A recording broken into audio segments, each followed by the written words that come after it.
আলহামদুলিল্লাহ, মহান আল্লাহ পাকের দরবারে লাখ কোটি শুকরিয়া যে আল্লাহ পাক রব্বুল আলামিন আমাদেরকে রহমত করে আল্লাহর পবিত্র ঘর মসজিদে পবিত্র সালাতুল জুমা আদায় করার জন্য আসার তৌফিক দান করেছেন। এই জন্য আল্লাহ পাকের দরবারে দিল থেকে শুকরিয়া আদায় করি, বলে আলহামদুলিল্লাহ।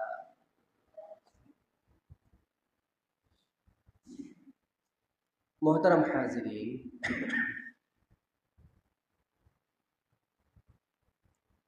আজকে যে বিষয়টা নিয়ে আমি আলোচনা করব, বিশেষ করে যেই বিষয়টা উপলক্ষে আমি কোরআন শরীফের সূরা কাহাফের প্রথম কিছু অংশ আয়াত তেলাওয়াত করলাম। বিশেষ করে হাদিসে আসছে, রাসূলুল্লাহ সাল্লাল্লাহু আলাইহি ওয়াসাল্লাম বলতেছেন, যে ব্যক্তি এই প্রথম 10টা আয়াত সূরা কাহাফের প্রথম 10টা আয়াত যে মুখস্থ করে নেবে এবং পাঠ করবে, নিয়মিত পাঠ করবে, আল্লাহ পাক রব্বুল আলামিন তাকে দাজ্জালের ফিতনা থেকে মুক্ত রাখবেন। বলে সুবহানাল্লাহ। দাজ্জালের ফিতনা থেকে মুক্ত রাখবেন। তাহলে এখন প্রশ্ন হচ্ছে, দাজ্জালের ফিতনা মানে কি? আমরা কিছু না কিছু শুনেছি দাজ্জাল সম্পর্কে আলোচনা। মোহতারাম হাজরিন, আজকে আপনাদেরকে দাজ্জাল সম্পর্কে আমি আলোচনা করব। আপনারা হয়তো দাজ্জাল সম্পর্কে কিছু ওয়াজ নসিহতে পাই, বই পুস্তকে, ইসলামিক কিছু বই আপনারা দাজ্জাল সম্পর্কে কিছু না কিছু আপনাদের ধারণা আছে। শেষ যুগে একটা কানা দাজ্জাল বের হবে, মানুষকে তার দিকে ঈমান আনার জন্য ডাকবে। একমাত্র খাঁটি মুমিনরা তাকে চিনে, তার ফিতনা থেকে বাঁচতে পারবে। কতটুকু তো আমরা জানি, কি বলেন? কতটুকু জানি না? সবাই কতটুকু জানি। আমি চিন্তা করলাম, একজন মুমিনের ক্ষেত্রে যে কোনো একটা জিনিস থেকে বাঁচার জন্য এই বিষয়ে পূর্ণ জ্ঞান লাগবে। আপনি যে কোনো একটা খারাপ জিনিস থেকে বাঁচার জন্য বা ভালো একটা জিনিস আপনি অর্জন করার জন্য বিষয়টাকে জানতে হবে। না জেনে আমরা কিছু গ্রহণও করতে পারবো না, কিছু থেকে বাঁচতেও পারবো না। এই জন্য আমাদের এই বিষয়ে আগে জানতে হবে। মোহতারাম হাজরিন, আজকের আলোচনা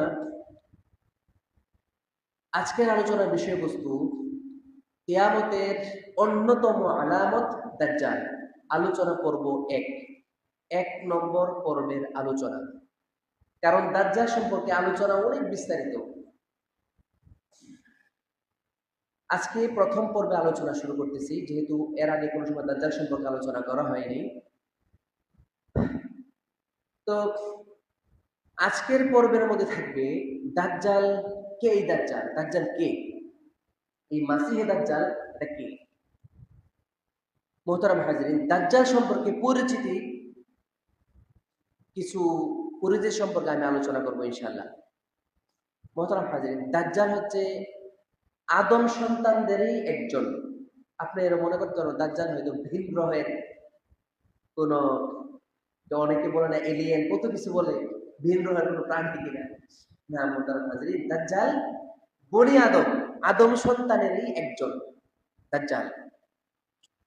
তো এই দাজ্জাল মুমিনদের পরীক্ষার জন্য আল্লাহ পাক রব্বুল আলামিন এই দাজ্জালকে কিছু অলৌকিক কিছু বৈশিষ্ট্য দান করবেন। খেয়াল করেন, শয়তানকে যেরকম আল্লাহ তাআলা মুসলমানদেরকে, ইমানদারদেরকে পরীক্ষা করার জন্য দিয়েছেন, শয়তানের কথা শুনে না আল্লাহর কথা শুনে, শয়তানের রাস্তায় যায় না আল্লাহর রাস্তায় যায়। শয়তান তো একটা পরীক্ষা আমাদের জন্য।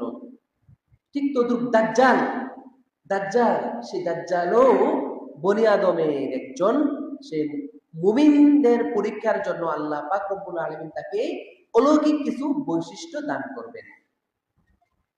তার দৈহিক এবং চরিত্রগত কিছু গুণাবলী রাসূলুল্লাহ সাল্লাল্লাহু আলাইহি ওয়াসাল্লাম উম্মতদেরকে তার থেকে বেঁচে থাকার জন্য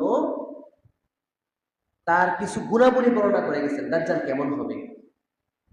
এবং নবী তার উম্মতকে এই দাজ্জালের ফিতনা থেকে বেঁচে থাকার জন্য আদেশ করেছেন। মোহতারাম হাজরিন, দাজ্জাল সম্পর্কে রাসূলুল্লাহ সাল্লাল্লাহু আলাইহি ওয়াসাল্লাম খুব গুরুত্বের সাথে বাঁচার জন্য বলেছেন। বুখারী শরীফের হাদিসে আছে রাসূলুল্লাহ সাল্লাল্লাহু আলাইহি ওয়াসাল্লাম বলতেছেন, عن أنس بن مالك رضي الله تعالى عنه قال رسول الله صلى الله عليه وسلم ما من نبي إلا وقد أنذر أمته الأعور الكذاب নবী আলাইহিস সালাতু ওয়াস সালাম বলতেছেন, প্রত্যেক নবী তার উম্মতদেরকে এই কানা দাজ্জাল থেকে, শেষ নবী থেকে চলে গেছেন 1400 বছর আগে।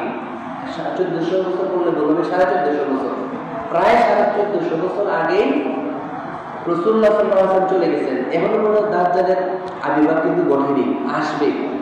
কিন্তু দেখেন এত বড় এর আবির্ভাব যে কেমন সতর্ক করে যেতেন না।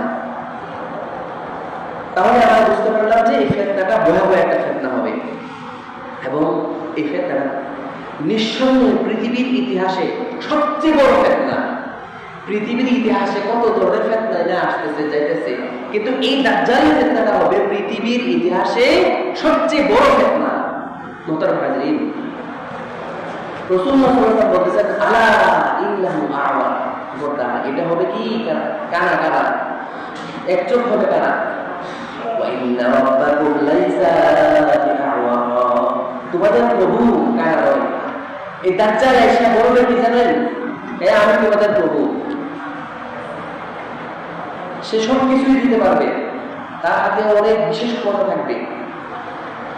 নবী আলাইহিস বলতেছেন, ইন্না রাব্বাকুম লাইসা বিআ'ওয়া, তোমাদের প্রভু কিন্তু কানা নয়। মাকতুবুন বাইনা আইনাইহি কাফির, তার দুই চোখের মাঝখানে লেখা থাকবে কাফের, কপালের মাঝে দুই চোখের মাঝখানে কাফের লেখা থাকবে, একমাত্র মুমিনরাই লেখা থাকতে পারবে। মুহতারাম হাজিরিন, তো এই দাজ্জাল সম্পর্কে আমাদের জানতে হবে এই ফিতনা থেকে বাঁচার জন্য। এই দাজ্জাল সম্পর্কে জানার প্রয়োজন আছে কিনা বলেন? আছে প্রয়োজন, কারণ এই ফিতনা থেকে আমাদের বাঁচতে হবে, এই জন্য আমাদের জানতে হবে। এখন আসেন দাজ্জাল, মাসিহুদ দাজ্জাল, দাজ্জালকে বলা হয় মাসিহুদ দাজ্জাল। মাসিহ মানে কি, দাজ্জাল মানে কি? সর্বপ্রথম আসেন এর অর্থ। মাসিহ এটা আরবি শব্দ, এর অর্থ হচ্ছে বিকৃত করে দেওয়া হয়েছে এমন একটা জিনিস, মুছে দেওয়া হয়েছে। দেখেন এটা সাথে দাজ্জালের সম্পর্ক কি? দাজ্জালের বাম চোখটা বিকৃত এবং মুছিত হবে। সে হবে কানা, সবকিছু দেখবে একটা চোখে, সে সবকিছু একটা চোখে সে দেখবে। তো মাসিক শব্দের আরেকটা হচ্ছে ঘোরাফেরা করা, ভ্রমণ করা। এই হিসেবে অনেকে বলেছেন দাজ্জাল যেহেতু সারা পৃথিবী ভ্রমণ করবে, দাজ্জাল কিন্তু সারা পৃথিবী ভ্রমণ করবে, শুধু মক্কা মদিনা যেতে পারবে না, এছাড়া সারা পৃথিবী দাজ্জাল ভ্রমণ করবে। তো যেহেতু সারা পৃথিবী ভ্রমণ করবে, এই জন্য মাসিহ অর্থাৎ অতি ভ্রমণকারী বলা হয়েছে। আর কেউ কেউ বলেছেন তার চেহারা এক পাশে ভ্রু এবং চক্ষুবিহীন, একটা পাশে হবে ভ্রু এবং চক্ষুবিহীন, এজন্য তাকে মাসিহ বলা হয়েছে। আর অপরদিকে দাজ্জাল, এসব দাজ্জালের থেকে আরবি শব্দ, এর অর্থ হচ্ছে সত্যকে ডেকে দেওয়া, সত্যকে ডেকে দেওয়া, সত্য আবরণে লুকিয়ে রাখা। আর একটা অর্থ হচ্ছে সত্য আবরণে লুকিয়ে রাখা, আর একটা হচ্ছে প্রতারিত করা, মিথ্যা বলা ইত্যাদি। যেহেতু দাজ্জাল সে মানুষকে প্রতারিত করবে, মিথ্যা কথা বলবে। আর প্রসিদ্ধ অর্থ হচ্ছে মহামৃত্যু, দাজ্জাল সে সবচেয়ে বড় মৃত্যু হবে। এখন দাজ্জাল কিসের দাবি করবে? দাজ্জাল এসে কিসের দাবি করবে? কিয়ামতের পূর্বে একটা মহা দুর্ভিক্ষ হবে, বড় একটা দুর্ভিক্ষ হবে।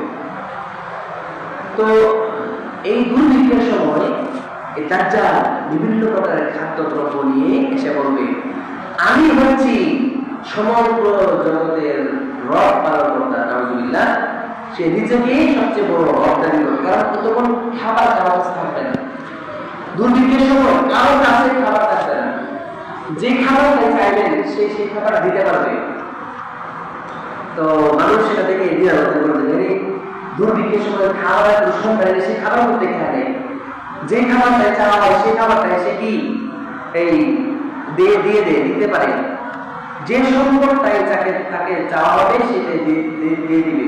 এবং কি যা কিছু একজন মানুষ তাকে যা কিছু চাইবে সে সব দিতে পারে, তাকে ক্ষমতা দিয়ে দিবে। মনে রাখবেন, তো এই দাজ্জাল সম্পর্কে আলোচনার মধ্যে বিশেষ করে বুখারী এবং মুসলিমের দাজ্জালের আলোচনার অধ্যায়ের মধ্যে ইবনে সাইয়াদ সম্পর্কে দু একটা হাদিস সেখানে পাওয়া যায়। তাহলে বলতে পারেন ইবনে সাইয়াদ কে? নামটা মনে রাখবেন, ইবনে সাইয়াদ নামটা কি বললাম? ইবনে সাইয়াদ, এই নামটা মনে রাখবেন। ইবনে সাইয়াদ সম্পর্কে এই মুসলিম শরীফের হাদিস আছে যে নবীর যুগে ইহুদি একটা ছেলের নাম ছিল ইবনে সাইয়াদ। নবীর যুগে ইহুদি একটা ছেলের নাম ছিল কি? ইবনে সাইয়াদ। তো তার অন্য কিছু কর্মকাণ্ডের খবর শুনে সে বিভিন্ন কিছু দেখাতে পারতো। অল্প বয়স ছিল, এই অল্প বয়স থেকে সে বিভিন্ন কিছু দেখাতে পারতো, বিভিন্ন কথাবার্তা সে বলতে পারতো যেগুলো সাধারণ মানুষ বলতে পারে না, দেখাইতে পারে না। তো এগুলো শুনে রাসূলুল্লাহ সাল্লাল্লাহু আলাইহি ওয়াসাল্লাম তাকে দাজ্জাল হিসেবে সন্দেহ করেছিলেন। কাকে বলেন? নামটা কি বলছিলাম মনে আছে? ইবনে সাইয়াদ। মাশাআল্লাহ, অনেক মনে রাখছেন, নামটা মনে রাখবেন, ইবনে সাইয়াদ। তো তাকে রাসূলুল্লাহ সাল্লাল্লাহু আলাইহি ওয়াসাল্লাম দাজ্জাল মনে করেছিলেন, সে হলো দাজ্জাল। তো মুসলিম শরীফের হাদিস আছে, আব্দুল্লাহ ইবনে উমর রাদিয়াল্লাহু আনহু থেকে বর্ণিত হাদিসটা, একবার হযরত ওমর রাদিয়াল্লাহু তাআলাকে সাথে নিয়ে, কাকে বলেন? হযরত ওমর রাদিয়াল্লাহু তাআলাকে সাথে নিয়ে রাসূলুল্লাহ সাল্লাল্লাহু আলাইহি ওয়াসাল্লাম ওই ইবনে সাইয়াদের খবর নেওয়ার জন্য তিনি এই গেলেন, তার কাছে গেলেন। দেখলেন যে সে ছোট কিছু বালকদের সাথে বনি বগুলার দুর্গের কাছে সে খেলাধুলা করতেছে। তো ওই সময় ইবনে সাইয়াদের বয়স ছিল 15 ছুঁই ধরে 15 বলা যেতে পারে। তো 15 বছরের একটা বালক তার অজান্তেই রাসূলুল্লাহ সাল্লাল্লাহু আলাইহি ওয়াসাল্লাম তার পিঠে মৃদু আঘাত করলেন, অল্প একটু আঘাত করলেন, ছুঁলেন। ছোঁয়ার পর রাসূলুল্লাহ সাল্লাল্লাহু আলাইহি ওয়াসাল্লাম কে ইবনে সাইয়াদ বলল, রাসূলুল্লাহ সাল্লাল্লাহু আলাইহি ওয়াসাল্লাম ইবনে সাইয়াদকে বলতেছেন যে তুমি কি মানো আমি আল্লাহর রাসূল? রাসূলুল্লাহ সাল্লাল্লাহু আলাইহি ওয়াসাল্লাম তাকে জিজ্ঞেস বললেন। ইবনে সাইয়াদ নবীর দিকে তাকায় বলতেছে, আমি আপনাকে নাউজুবিল্লাহ মূর্খদের নবী মনে করি। নবীকে বলতেছে, নাউজুবিল্লাহ আমি আপনাদেরকে মূর্খদের নবী মনে করি। অতঃপর সে উল্টা পাল্টা নবীজিকে বিভিন্ন বিষয় জিজ্ঞেস করতেছে, যে বলতেছে যে আপনি মনে করেন আমি আল্লাহ নবী? ইবনে সাইয়াদ বলতেছে রাসূলুল্লাহ সাল্লাল্লাহু আলাইহি ওয়াসাল্লাম, আপনি কি মনে করেন আমি আল্লাহ নবী? রাসূলুল্লাহ সাল্লাল্লাহু আলাইহি ওয়াসাল্লাম প্রত্যাখ্যানের সুরে বলতেছেন, আমি আল্লাহ এবং তার রাসূলের প্রতি ঈমান আনলাম, আমানতু বিল্লাহি ওয়া রাসূলিহি। এর মানে কি আমি তোমাকে নবী মানি না, রাসূল মানি না, আমি আল্লাহ এবং আল্লাহর রাসূলের উপর ঈমান আনলাম। রাসূলুল্লাহ সাল্লাল্লাহু আলাইহি ওয়াসাল্লাম বলতেছেন, কিরে ইবনে সাইয়াদ, তুই কি স্বপ্নে কিছু দেখিস নাকি? স্বপ্নে কিছু দেখিস? সে বলতেছে, কখনো সত্যবাদী এবং কখনো মিথ্যাবাদী দেখি স্বপ্নের মধ্যে। এটা মুসলিম শরীফের সহিহ হাদিসের আলোকে আলোচনা করতেছে। এইভাবে ঠিক এভাবে হাদিসটা এসেছে। তো বলতেছে আমি সত্যবাদী দেখি, মিথ্যাবাদী দেখি। তো রাসূলুল্লাহ সাল্লাল্লাহু আলাইহি ওয়াসাল্লাম বলতেছেন, কিছু গড়বড় মনে হচ্ছে নবীর কাছে, যাচাই করার জন্য সে দাজ্জাল কিনা এবং প্রশ্ন উত্তর করায় তিনি গড়বড় মনে হচ্ছে বিষয়টা। তো রাসূলুল্লাহ সাল্লাল্লাহু আলাইহি ওয়াসাল্লাম বলতেছেন, আচ্ছা অন্তরের মধ্যে তোর জন্য একটা কিছু লুকিয়ে রাখছে, সেটা কি বল? মানে রাসূলুল্লাহ সাল্লাল্লাহু আলাইহি ওয়াসাল্লাম বলে একটা কথা লুকিয়ে রাখছেন, কোন কি এটা কি বল? এটা কি কি একটা জিনিস আমি লুকায় রাখছি মনের মধ্যে, বড়টা কি? সে বলতেছে দুঃখ হুয়া দুঃখ, দুঃখ মানে হুয়া। সাথে সাথে রাসূলুল্লাহ সাল্লাল্লাহু আলাইহি ওয়াসাল্লাম সব যা এখান থেকে যা, নির্ধারিত সময়ের আগে তুই কিছুই করতে পারবি না, এটা বলে তাকে তাড়িয়ে দিলেন।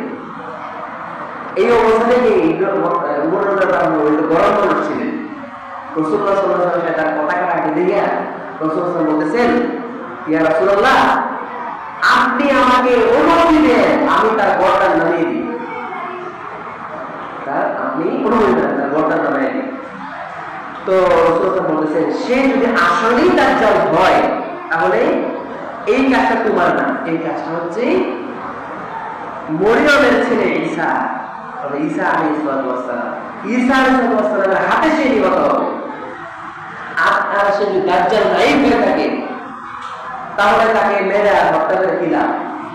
কি লাভ? মোতার কাজে এই বাচ্চারা তো আওয়াজ করবে না, বাচ্চারা এই বাচ্চারা আওয়াজ করবে না, ওদেরকে একটু এত বারান্দা পাঠাই দেবে, ওদেরকে বারান্দায় ডিস্টার্ব হচ্ছে, উঠো সবাই বাচ্চাদেরকে বারান্দায় পাঠাই দেবে। মোতার কাজে কি বলতেছিলাম মনে আছে তো?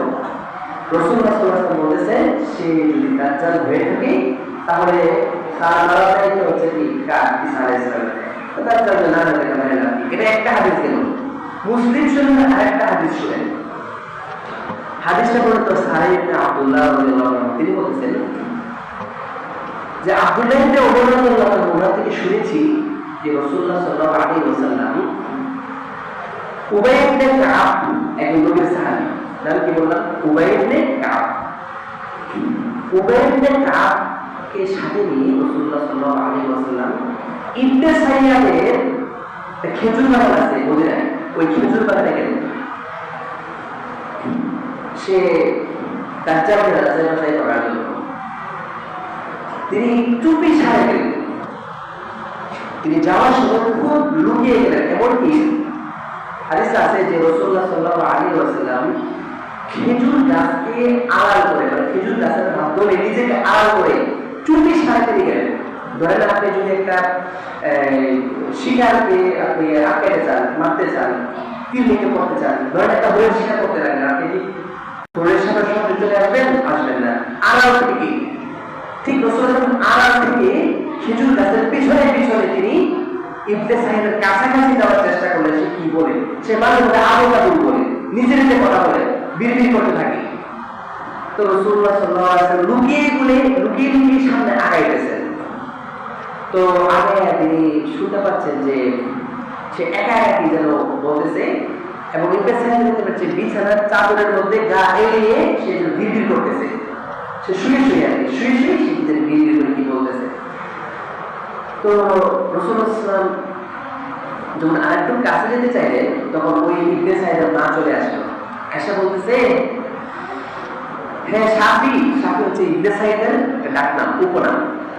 মুহাম্মদ চলে আসছে, অর্থাৎ রাসূলুল্লাহ সাল্লাল্লাহু আলাইহি ওয়াসাল্লামকে দেখতেছে, তার মা দেখে বলতেছে, এই মুহাম্মদ চলে আসছে। তখন ইবনে সাইদ সে সজাগ হয়ে সে পুরোপুরি ঘুমটা তন্দার মধ্যে বিক্রি করতেছে, কি বলতেছে রাসূলুল্লাহ কি বলতেছেন শোনার জন্য চাচ্ছিলেন আর কি। তো সজাগ হয়ে সে কথাবার্তা বলা বন্ধ করে দিয়েছে, পিস বলা বন্ধ করে দিয়েছে। তো রাসূলুল্লাহ সাল্লাল্লাহু আলাইহি ওয়াসাল্লাম এই উবাই ইবনে কাবকে বলতেছে যে এই হতভাগী মা যদি না আসতো তাহলে আমি আজকেই তোমাদের সাথে প্রকাশ করে দিতাম, আজকেই প্রকাশ হয়ে যেত সে দাজ্জাল কিনা, সে দাজ্জাল নাকি অন্য কিছু, আজকে এটা কি প্রকাশ হয়ে যেত। এটা মুসলিম শরীফের আরেক হাদিস। মুসলিম শরীফের আরেকটা হাদিস, হাদিস নাম্বার ৭৫৩৮ নম্বর হাদিস। ওই হাদিসে হাদিসটা হযরত আবু সাঈদ রাদিয়াল্লাহু আনহু থেকে, তিনি বলেছেন মদিনার একটা পথে রাসূলুল্লাহ সাল্লাল্লাহু আলাইহি ওয়াসাল্লাম আবু বকর রাদিয়াল্লাহু আনহু এবং ওমর রাদিয়াল্লাহু আনহুর সাথে নিয়ে ইবনে সাইয়াদকে দেখার জন্য তিনি গেলেন। তো যাওয়ার পরে রাসূলুল্লাহ সাল্লাল্লাহু আলাইহি ওয়াসাল্লাম তাকে লক্ষ্য করে বলতেছেন, তুমি কি মানো, এই হাদিসটা আগের হাদিসের মতোই কাছাকাছি, তুমি কি মানো আমি আল্লাহর নবী? সে বলতেছে, এই আপনি কি মানে আমি আল্লাহ রাসূল? উল্টা প্রশ্ন করতেছে, আগে একটা মতোই কাছাকাছি। রাসূল সাল্লাল্লাহু আলাইহি ওয়াসাল্লাম বলতেছেন আমানতু বিল্লাহ ওয়া মালাইকা ওয়া কুতুবি, আমি আল্লাহর উপরে এবং ফেরেশতাদের উপরে এবং কিতাবের উপরে আমি ঈমান আনলাম। তো ইবনে সাইয়্যিদ রাসূলুল্লাহ সাল্লাল্লাহু আলাইহি ওয়াসাল্লাম বলতেন, এই তুই কিছু দেখিস নাকি, কিছু দেখিস তুই? ইবনে সাইয়্যিদ বলতেছে, আমি পানির মধ্যে একটা সিংহাসন দেখতেছি, আমি পানির মধ্যে একটা সিংহাসন দেখতেছি। রাসূলুল্লাহ সাল্লাল্লাহু আলাইহি ওয়াসাল্লাম বলতেছেন, আসলে তুই সমুদ্রের মধ্যে ইবলিসের সিংহাসন দেখিস, তুই অন্য কিছু না, সমুদ্রের মধ্যে ইবলিসের সিংহাসন তুই দেখতেছিস। তো রাসূলুল্লাহ সাল্লাল্লাহু আলাইহি ওয়াসাল্লাম বলতেছে, আমাদের দেখিস নাকি? তো সে বলতেছে যে আমি সত্যবাদীর মাঝে একজনকে মিথ্যুক দেখি এবং অনেক মিথ্যুকের মধ্যে একজন সত্যবাদী দেখি। রাসূলুল্লাহ সাল্লাল্লাহু আলাইহি ওয়াসাল্লাম এই কথাটা শুনে রাসূলুল্লাহ সাল্লাল্লাহু আলাইহি ওয়াসাল্লাম বললেন, দূর যা যা যা। ওনার তার কথার মধ্যে কিছু বড় বড় কথা হচ্ছে, তাকে ছেড়ে দাও, তাকে ছেড়ে দাও। এটা তো মুসলিম শরীফের হাদিস। তো মুসলিম শরীফের আরেকটা হাদিস, এই হাদিসটা আলোচনা করে শেষ করে দিচ্ছি, সময় শেষ। মুসলিম শরীফের ৭৫৩৪ নম্বর হাদিসে আছে ইবনে সাইয়্যিদ সম্পর্কে একটা আলোচনা। আবু সাঈদ রাদিয়াল্লাহু তাআলা থেকে হাদিসটা আলোচনা আছে, আবু সাঈদ রাদিয়াল্লাহু থেকে বর্ণিত। তিনি বলতেছেন যে একবার আমরা হজ উমরা পালন করার জন্য মদিনা থেকে মক্কা যেতেছিলাম, সাথে ইবনে সাইয়্যিদ ছিল, ইবনে সাইয়্যিদ ছিল। তো এটা সম্ভবত রাসূলুল্লাহ সাল্লাল্লাহু আলাইহি ওয়াসাল্লামের ইন্তেকালের পরে ঘটনা। তো আবু সাঈদ রাদিয়াল্লাহু তাআলা তিনি বলতেছেন, আমি এক স্থানে বিশ্রামের জন্য নামলাম। তো সাথীরা বিভিন্ন স্থানে বিশ্রামের জন্য চলে গেল, এক একজন এক একটা গাছের নিচে চলে গেল। তো তিনি বলতেছেন, আমি এবং ইবনে সাইয়্যিদ শুধু এই দুইজনই এক জায়গায় রয়ে গেলাম। তো তিনি তিনি বলতেছেন, যেহেতু ওই লোকটা সম্পর্কে সন্দেহ আছে, সে দাজ্জাল কিনা, রাসূল সাল্লাল্লাহু আলাইহি ওয়াসাল্লাম অনেক কিছু বলেছেন তার সম্পর্কে, সন্দেহজনক, এজন্য তিনি ভীষণ ভয় পাইতেছেন। কে? আবু সাঈদ রাদিয়াল্লাহু তাআলা। তিনি বলতেছেন যে সে যেন তার কাছে না থাকো, তিনি তার থেকে দূরে থাকার জন্য বলতেছেন যে যেহেতু গরম, মালপত্র বেশি, তাহলে তোমার মালপত্র একটু আলাদা রাখাই ভালো। তো এটা কথা বলে তাকে ওই অন্য গাছের নিচে পাঠায় গেছে। পাঠায় দেওয়ার পরে সে একটু পরে দুধ নিয়ে আসছে। দুধ নিয়ে আসার পরে ওই নবীর সাহাবী আবু সাঈদ রাদিয়াল্লাহু তাআলা তিনি বলতেছেন যে আমি চিন্তা করলাম তার সে যে সৌন্দর্যজনক লোক, তার থেকে দুধ পান করবো না, দুধ পান করা ঠিক হবে না। তো তিনি না বলবেন যে না, এমনিই গরম, আমি যদি দুধ খাই তাহলে শরীরের অবস্থা 12টা বেজে যাবে, কোনো দরকার নাই। তো সেই কথা শোনার পরে ইবনে সাইয়্যিদ বলতেছে, আসলে আমার ইচ্ছা হয় লম্বা একটা দড়ি নিয়ে আসি, আসা গাছের সাথে নিজেকে ফাঁস লাগায় মারা যায়। এই কথাটা যখন সে বলল যে মানুষের আচরণ শুনে, আচরণ দেখে আমার আর ভালো লাগে না। আবু সাঈদ, তুমি তো নবী দিদিকে শুনেছো অনেক, তুমি তো একজন আনসারী, তুমি তো নবী সম্পর্কে অনেক হাদিস জানো যে দাজ্জালের কোনো সন্তান হবে না, তারপর দাজ্জাল মক্কা মদিনায় ঢুকতে পারবে, এরপর আমাকে কেন সন্দেহ করো? এই প্রশ্ন করলো কে? কে বলে? কে? ইবনে সাইয়্যিদ। আপনার মনে মনে কথা হবে না, ইবনে সাইয়্যিদ কি প্রশ্ন করলো? তো এটা শুনে, অথচ আমি আমার সন্তানকে মদিনায় রেখে আসছি, এটা শুনে আবু সাঈদ রাদিয়াল্লাহু তিনি বলতেছেন, ইবনে সাইয়্যিদের এই ব্যথা হওয়ার কথাগুলো শুনে তাকে ক্ষমা করতে ইচ্ছে হয়েছিল যে না ঠিক আছে, আসলে আমি ভুল করছি। পরক্ষণে সে আবার বলতে লাগলো যে আমি আল্লাহর কসম, আমি অবশ্যই জানি দাজ্জালের জন্মস্থান কোথায়, সে বর্তমান কোথায় আছে, কি অবস্থায় আছে, আল্লাহর কসম আমি সবকিছুই জানি। এই কথা শোনার পরে নবী সাহেব বলতেছেন যে যা কপাল করত, এই কথা বলে চলে আসলেন। তো এখন আমরা বলতে পারি তাহলে আসলে ইবনে সাইয়্যিদ, আপনাদের প্রশ্ন আসতে পারে ইবনে সাইয়্যিদ কি আসলে দাজ্জাল কিনা? উলামায়ে কেরাম থেকে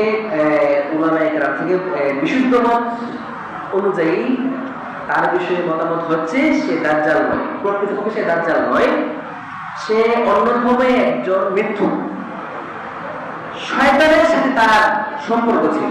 ইবলিস শয়তান, এই গণক শয়তানরা তার কাছে এসে বিভিন্ন খবর সরবরাহ করত, দিত। ইবলিস শয়তান এসে তার কাছে কিছু সংকট হাসা মিশা কিছু আলোচনা কি তার কাছে করত। তো এই আর কি, যার কারণে অনেকেই তার কথার মধ্যে বরকত পাওয়া যায়, অলৌকিক অনেক কিছু দেখা যায় তার থেকে। তো অনেকেই ধারণা করেন যে শেষ জীবনে সে তওবা করে সে শেষ সংশোধনী হয়ে গেছিল, ভালো হয়ে গেছিল। এটা তো আল্লাহ তাআলাই জানেন তার শেষটা কি হয়েছিল। তো যাই হোক, তো দাজ্জালের আলোচনার মাঝে বুখারী মুসলিমে এই ইবনে সাইয়াদের যেহেতু আলোচনা আসছে, এই জন্য আপনাদের সামনে ইবনে সাইয়াদের আলোচনাটাও আপনাদেরকে শুনিয়ে রাখলাম। তো যাই হোক, পরবর্তী ইনশাআল্লাহ দাজ্জাল সম্পর্কে আমি আরো আলোচনা করব। দাজ্জাল সম্পর্কে তামিমের দাঁড়িয়ে একটা হাদিস আছে, উনি এক দ্বীপে গেছিলেন, দাজ্জালকে সরাসরি দেখে আসছেন, এমনকি দাজ্জালের সাথে সরাসরি কথোপকথনও করেছেন, কথা বলেছেন। দাজ্জাল কিছু প্রশ্নও করেছিল, প্রশ্ন উত্তর দিয়েছেন। লম্বা হাদিস আমি অন্য সময় ইনশাআল্লাহ অন্য পর্বে আলোচনা করব। তাহলে আজকের আলোচনা দাজ্জাল কিয়ামতের অন্যতম আলামত দাজ্জাল এর আলোচনা করব এক। আজকে উপলক্ষ শেষ করলাম। আল্লাহ তাআলা আমাদের সবাইকে আমল তৌফিক দান করুন। ওয়া আখিরু দাওয়ানা আলহামদুলিল্লাহি রাব্বিল আলামিন।